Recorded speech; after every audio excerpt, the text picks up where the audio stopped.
بسم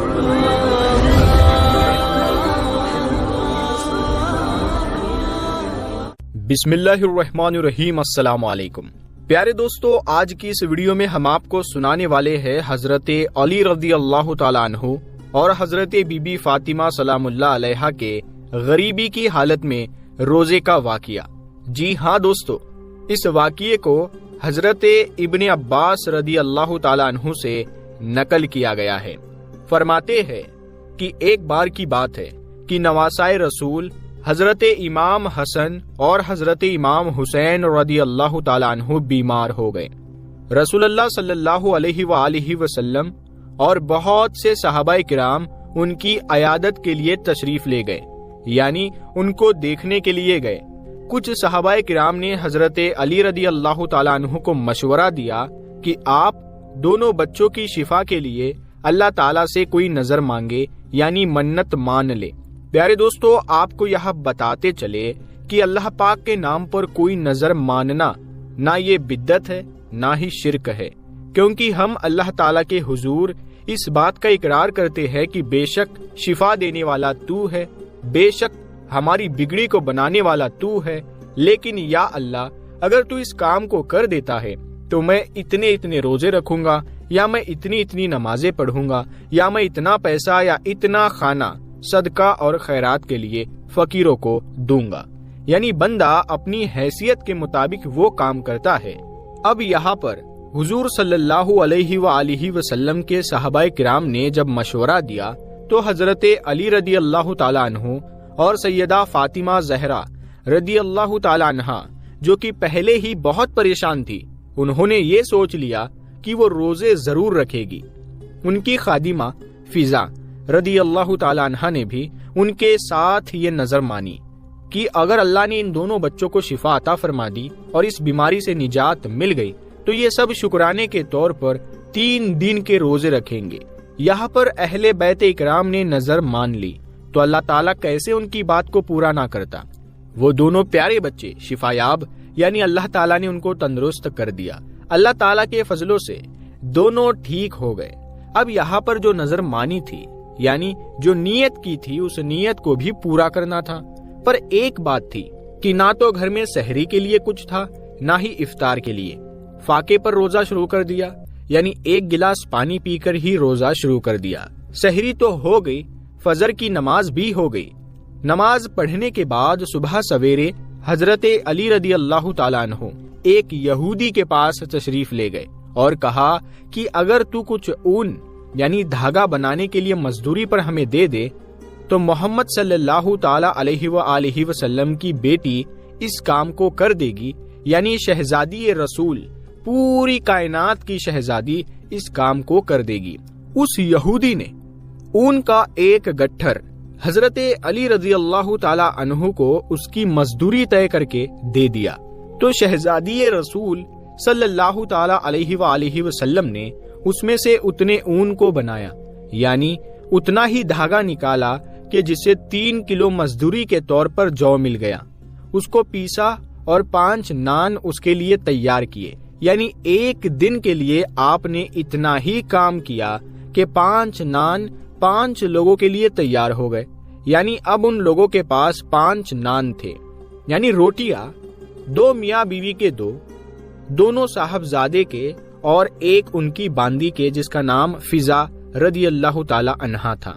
روزے میں دن بھر کی محنت مزدوری کے بعد جب حضرت علی رضی اللہ تعالی عنہ حضور اکرم صلی اللہ علیہ وآلہ وسلم کے ساتھ مغرب کی نماز پڑھ کر لوٹے اور کھانا کھانے کے لیے دسترخوان بچھایا گیا، حضرت علی نے ٹکڑا توڑا ہی تھا کہ ایک فقیر نے دروازے سے آواز دی، اے محمد صلی اللہ علیہ وآلہ وسلم کے گھر والو، اے اہل بیت اکرام، اے آل رسول صلی اللہ علیہ وآلہ وسلم، میں ایک فقیر مسکین ہوں، مجھے کھانا دو، اللہ آپ کو جنت کے دسترخوان سے کھانا کھلائے گا۔ حضرت علی نے ہاتھ روک لیا۔ حضرت فاطمہ نے ان کی طرف دیکھا، ان کی طرف دیکھ کر اشارے میں کہنے لگی، یعنی مشورہ مانگنے لگی کہ کیا کرے۔ انہوں نے فرمایا ضرور دے دیجئے، جب یہاں پر والدین یہ کام انجام دے رہے تھے تو پھر ہمارے نبی صلی اللہ علیہ وآلہ وسلم کے شہزادے یعنی ان کے نواسے کیسے پیچھے رہتے جبکہ وہ خود بچے ہیں اور ابھی بیماری سے اٹھے ہی تھے۔ انہوں نے کہا ہماری بھی روٹیاں دے دے۔ جب 4 روٹیاں جا رہی تھی تو 5ویں خاتون کیسے پیچھے رہتی؟ تو باندی نے بھی اپنی روٹی دے دی، یعنی وہ سب روٹیاں اس فقیر مسکین کو دے دی گئی، اور گھر والے سب کے سب بھوک کی حالت میں رہے۔ اسی حال میں دوسرے دن کا روزہ شروع کر دیا، یعنی پانی سے سحری کیا، پانی سے افطار ہوا۔ اب دوسرے دن فجر کی نماز کے بعد حضرت فاطمہ زہرا رضی اللہ تعالی عنہا نے باقی بچے ہوئے اون کو بنایا اور 3 کلو جو کا جو آٹا تھا اس کو لے کر پیسا اور اس کی روٹیاں پکائی۔ 5 روٹی پکی، اور مغرب کی نماز کے بعد جب کھانے بیٹھے تو ایک یتیم نے دروازے سے سوال کیا اور اپنی تنہائی اور فاقے کا اظہار کیا کہ اے اہل بیت اکرام، حضرت محمد صلی اللہ علیہ وآلہ وسلم کے گھر والوں، کیا اس فقیر سائل کے لیے، اس یتیم کے کھانے کے لیے کچھ ہے؟ ان حضرات نے اس دن کی بھی روٹیاں اس کے حوالے کر دی، یعنی پہلے حضرت علی اپنی روٹی دیتے ہیں، پھر سیدہ فاطمہ زہرا سلام اللہ علیہا اپنی روٹی دیتی ہے، پھر دونوں صاحبزادے، پھر غلام باندی نے، یعنی 5 کی 5 روٹیاں اس یتیم کے حوالے کر دی گئی، اور خود پانی پی کر تیسرے دن کا روزہ شروع کر دیا۔ فجر کی نماز کے بعد حضرت فاطمہ زہرا رضی اللہ تعالی عنہا نے باقی بچے ہوئے اون کو بنایا اور 3 کلو جو کا آٹا جو تھا اس کو لے کر پیسا، روٹیاں پکائی اور 5 روٹیاں پکی، اور مغرب کی نماز کے بعد جب کھانے بیٹھے تو پھر ایک قیدی نے آ کر آواز دی اور اپنی سخت حاجت پریشانی کا اظہار کیا کہ ہے کوئی محمد کے گھرانے والے جو مجھ جیسے قیدی کو روٹی دے دے، میں بھوکا ہوں، کئی دن سے میں نے کھانا نہیں کھایا۔ ان حضرات نے اس دن کی بھی روٹیاں اس کو دے دی اور خود فاقے سے رہے، یعنی 3 دن انہوں نے پانی سے ہی روزہ کھولا۔ امام علی رضی اللہ تعالیٰ عنہ مغرب کی نماز کے بعد گھر واپس آتے، یعنی پانی سے ہی روزہ کھول چکے ہوتے، حضور اکرم صلی اللہ تعالیٰ علیہ وآلہ وسلم کے ساتھ، اور پھر گھر آ کر کھانے کے لیے جب بیٹھتے تو وہاں پر سائل فقیر آ جاتا ہے۔ پہلا دن ایک مسکین آیا، دوسرے دن یتیم آیا، تیسرے دن قیدی آیا، لیکن ان حضرات نے یہ نہیں سوچا کہ ہم اپنے لیے رکھ لے اور اس کو نہ دے۔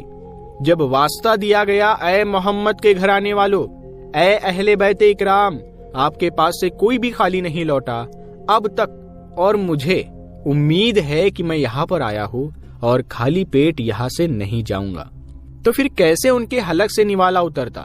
انہوں نے ساری کی ساری روٹیاں 3 دن انہیں ہی دے دی اور خود انہوں نے فاقہ کیا اور اپنے زبان سے شکوہ نہیں کیا کہ اے اللہ تو نے ہمیں بھوکا رکھا، یا اللہ یہ تو نے کیا غضب کر دیا، استغفر اللہ، نعوذ باللہ، بلکہ اسی فاقے کی حالت میں عبادت بھی کرتے رہے، تلاوت قرآن پاک بھی کرتے رہے، لیکن اف تک نہیں کیا۔ چوتھے دن صبح تو روزہ نہیں تھا لیکن کھانے کو گھر میں کچھ بھی نہیں تھا، اون بھی ختم ہو چکا تھا۔ اب کیا کرتے؟ حضرت علی رضی اللہ تعالیٰ عنہ اپنے دونوں صاحبزادوں کو گود میں لے کر حضور اکرم صلی اللہ علیہ وآلہ وسلم کی خدمت میں حاضر ہوئے۔ بھوک اور کمزوری کی وجہ سے چلنا بھی مشکل ہو رہا تھا، تو حضور صلی اللہ علیہ وآلہ وسلم نے دیکھا کہ بھوک کی شدت سے 3 باپ بیٹوں کا برا حال ہے، یعنی والد تو بھوکے تھے ہی، والد نے فاقہ کیا ہی تھا، لیکن وہ بچے جو ابھی ابھی بیماری سے اٹھ کھڑے ہوئے تھے وہ بھی کمزور ہو رہے تھے کیونکہ انہوں نے بھی روزہ رکھا۔ سوچنے کی بات ہے کہ عام حالات میں کوئی انسان اور اس کا بچہ بھوکا رہ سکتا ہے؟ خود کو کیا روٹی کے بغیر رکھ سکتا ہے؟ ہم تو ایک دوسرے کے منہ کا نوالا چھین لیں، لیکن ان حضرات نے اپنے منہ کا نوالا ان فقیروں سائلوں کو دے دیا۔ پیارے نبی صلی اللہ علیہ وآلہ وسلم نے جو حال دیکھا تو آپ نے کہا اگر آپ تینوں کا یہ حال ہے تو میں آپ کے ساتھ چلتا ہوں، میری بیٹی کیسی ہوگی؟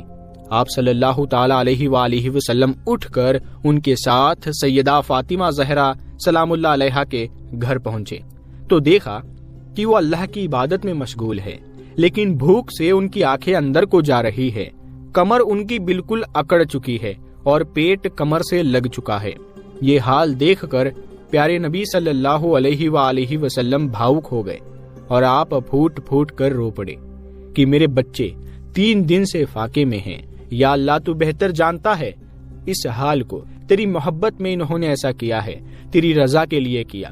اتنے میں جبرائیل امین علیہ السلام حاضر ہوئے اور انہوں نے عرض کی کہ لیجئے، اللہ تعالیٰ نے آپ کے اہل بیت کے معاملے میں آپ کو مبارکباد دی ہے۔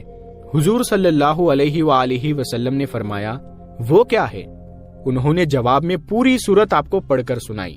سورہ الدہر کی آیت نمبر 31 ہے، جس کا ترجمہ ہے اور وہ اللہ کی محبت میں مسکین اور یتیم اور قیدی کو کھانا کھلاتے ہیں۔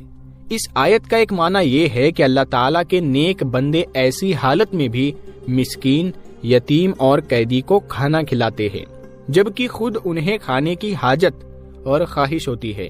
اور دوسرے معنی یہ ہے کہ اللہ تعالیٰ کے نیک بندے مسکین، یتیم اور قیدی کو اللہ تعالیٰ کی محبت میں اور اس کی رضا اور اس کی خوشی حاصل کرنے کے لیے کھانا کھلاتے ہیں۔ یہ وہ شہزادی رسول کہ جن کی تربیت میں حسنین کریمین ہیں، کہ جن کے ساتھ ان کے شوہر ہے، کہ جن کے ساتھ ان کی کنیز ہے، اور ہر کوئی اللہ کی محبت میں خود کو قربان کیے جا رہا ہے۔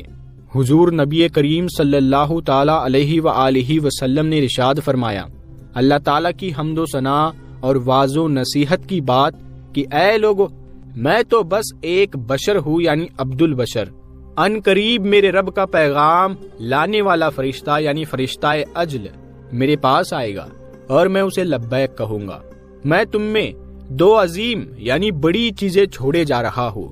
ان میں سے پہلی اللہ تعالیٰ کی کتاب ہے جس میں ہدایت اور نور ہے۔ اللہ تعالیٰ کی کتاب پر عمل کرو اور اسے مضبوطی سے تھام لو۔ پھر آپ صلی اللہ علیہ وآلہ وسلم نے کتاب اللہ کی تعلیمات پر عمل کرنے کی صلاح دی۔